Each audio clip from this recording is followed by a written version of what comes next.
Which doesn't belong and why? Rookie preseason performances. Backup quarterbacks. Buccaneers quarterback Kyle Trask, Kellen Mond of the Vikings, Davis Mills of the Texans. Which doesn't belong and why, Chris? Well, I'm going to go with Kellen Mond here, okay? And I know I don't mean to steal your Vikings player, but this is why he doesn't belong. I don't care. Okay, good. This is why he doesn't belong and why. First off, unlike the other two, he had a late start to camp because he got COVID, right? So he's just getting into practicing.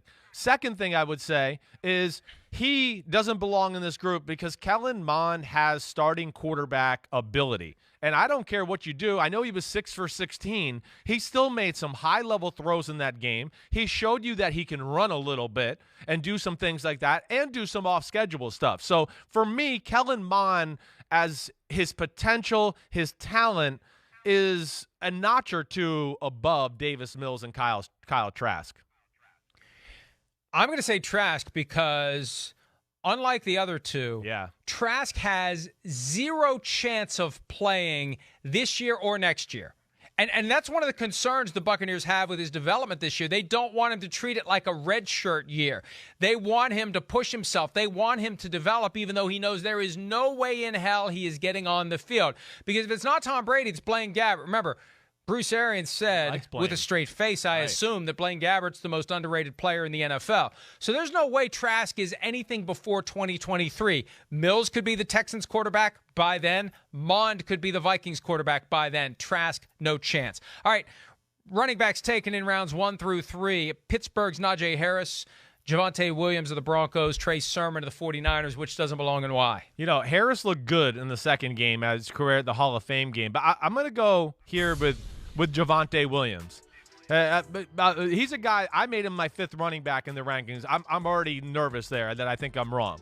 I mean, Javonte, and I think he had one big run called back, but to me, looks the part.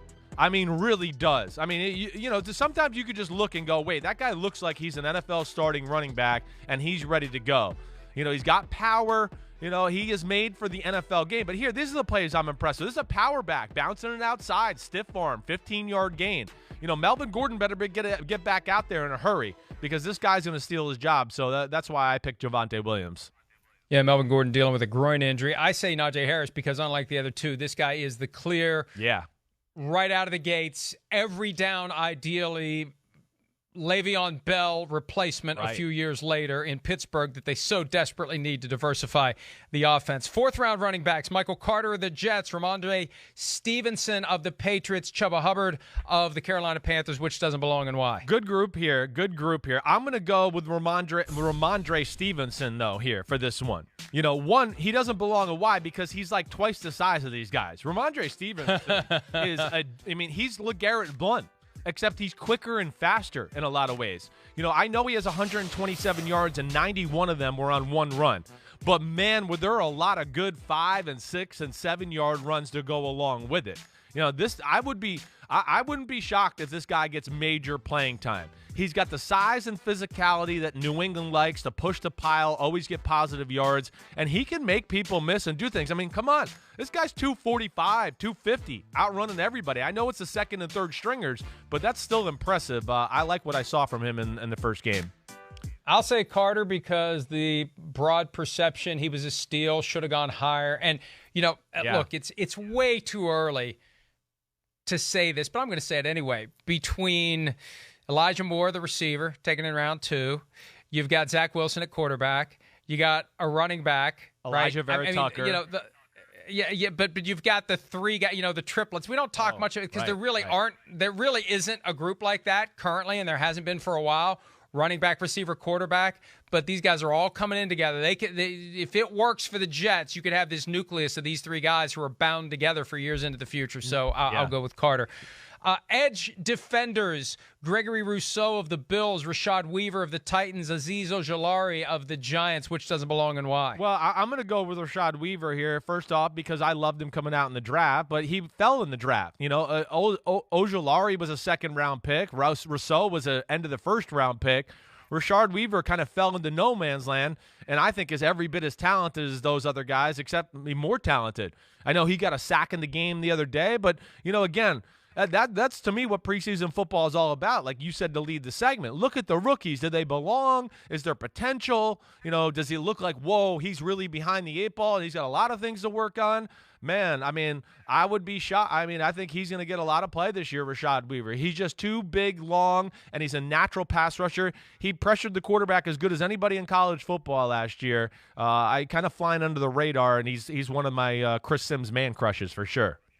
I'm going to say Rousseau, number one, because I know you were kind of down on him a little bit before the draft. And I just felt like there was this narrative out there that kind of took on a life of its own. The guy is a giant. He is. When he walked out onto the stage the night the Bills drafted him, I was stunned at how big he is, and also just the long arms, all the stuff that you need to be a great edge rusher in the NFL. We'll see if he can put it all together, but he was great when he played. And I'm rooting for him with the Buffalo Bills. And he did have a sack in his preseason debut. I just want to hit on that real quick because you're right. Like Rousseau, those are sometimes the hardest guys to evaluate. Yeah, he was big and long. He had good stats, but it wasn't overly physical or overly great. But this is why you draft for potential at times, because now he gets in an NFL locker room. He gets around other NFL football players. He looks at that guy and goes, wait, all I got to do is that, and I can make $15 million a year? Plus, he's got other alphas and a defensive line coach that are always on him to raise your game. I missed out on Danielle Hunter for the same reasons. I kind of went, yeah, I see the athleticism and he's long, but he's kind of like a dancing ballerina. Well, he got in the right environment, and he's a killer, and maybe that's what's going to happen to Rousseau. It's something to watch for. One level up on the defense, linebackers, Micah Parsons of the Cowboys, Jeremiah Owusu-Koramoah of the Browns, Zaven Collins of the Cardinals, which doesn't belong in why? Man, I mean, first off, they all belong in the NFL. I mean, Michael Parsons and Zaven Collins were phenomenal. They're these big, freaky middle linebackers. I'm going to go with Owusu-Koramoah because he's outside the standard protocol for middle linebacker, and I was impressed. I wanted to see how he looked. It's a 218-pound linebacker. Man, as soon as he got on the field, you were just like, whoa, okay, he's not too small. Man, he can fly up into gaps. He takes on blocks better than you think for a smaller guy and all those type of things. All three of those guys have been phenomenal, but Owusu-Koramoah fell to the second round, and people worried about his size, and I don't think I'm not going to worry about it now that I see that first preseason game. There was that weird thing about a heart issue, too, that came up, and this is part of the gamesmanship that happens pre-draft. The Browns got lucky, though. They ended up getting a guy in round 2 that they thought about taking in round 1. I'm going to say Zaven Collins, though, because we talked about him the other day. Yeah. The versatility he brings to the table, that Brian Urlacher quality where he can do a lot of different things. And we know how the Cardinals like very much the ability to move those pieces around every given play, any given play. Match a team that decides to go. You want to go no huddle? You think you're going to catch us in a bad matchup? You're not. We can put our guys anywhere too. You put your guys wherever you want. We'll put our guys wherever we want. We got versatility all over the place on the back end of our defense, and Collins is going to be a big part of that. No doubt about it. I mean, Collins with Isaiah Simmons in the middle. Yeah, like, okay, Russell, you want to scramble? Good luck. Oh, Trey Lance, you're going to be running around doing that for the 49ers? Good luck. That's why they drafted him, for these versatile offenses that quarterbacks can do different things. But I'm with you. I think Zaven Collins looked phenomenal in that first game against the Cowboys. Hi, I'm Mike Tirico, and thanks for watching. Make sure to hit subscribe for the latest news and highlights from NBC Sports.